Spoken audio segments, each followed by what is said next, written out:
বিশ্ব মুসলিমের কাছে সবচেয়ে স্মরণীয় ও হৃদয় বিদারক একটি দিন পবিত্র আশুরা।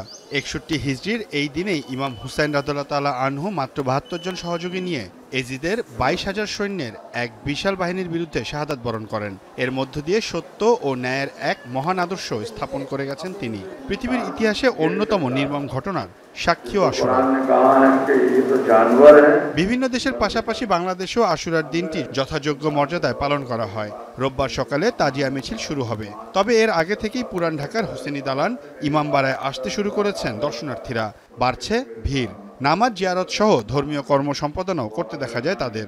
এবার তো খুবই ভালো, আমরা আসলাম, কি সুন্দর, কোনো ঝামেলা নাই।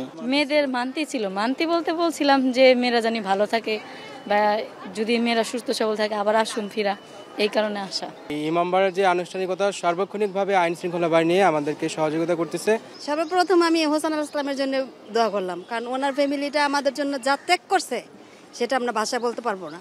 হ্যাঁ, আশা করবো যে ওনারা যেন আওয়াল আখের আমাদের এভাবে সাহারা দিয়ে রাখে। যিনি নানার উন্নতির জন্য নিজের জীবনকে বিসর্জন দিয়েছে, আমরা সারা বছরে একটা দিন তাদেরকে স্মরণ করার জন্য ইমামবাড়ায় আসি।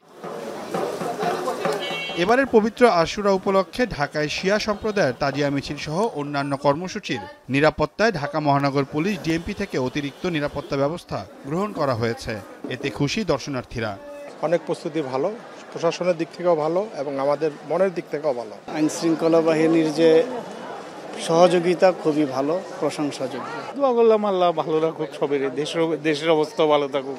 এটা আমার বাচ্চারা লয়েছে, এটা তো ভালো লাগছে, এবারে দেখতে অনেক ভালো দেখা যাচ্ছে। পুরান ঢাকার হোসেনি দালান ইমামবাড়ায় শিয়া সম্প্রদায়ের ১০ মুহররমের তাজিয়া মিছিল সহ অন্যান্য সব প্রস্তুতি সম্পন্ন হয়েছে বলে জানিয়েছে হোসেনি দালান ওয়েলফেয়ার অ্যাসোসিয়েশন। আজকে রাত্রে একটা আমাদের মিছিল আছে সন্ধ্যে ৭টা, আর আগামীকাল হবে রাতের 10টা, তারপরের দিন সকাল 10টায় আশুরার মিছিল। আলহামদুলিল্লাহ, আর এই ৩-৪ দিন ঠিকমতো একটু পর্যবেক্ষণ যদি আরও সুন্দরভাবে করা যায়, আলহামদুলিল্লাহ কিছু হবে না ইনশাল্লাহ, এটা আমাদের বিশ্বাস। এদিকে আশুরা উপলক্ষে ঢাকায় অনুষ্ঠেয় তাজিয়া মিছিলে যে কোনো ধরনের ধারালো অস্ত্র, লাঠি, আতশবাজি বা পটকা বহন ও ব্যবহার সম্পূর্ণভাবে নিষিদ্ধ ঘোষণা করেছে Dhaka metropolitan police. Seoul Ahmed, এখন, ঢাকা।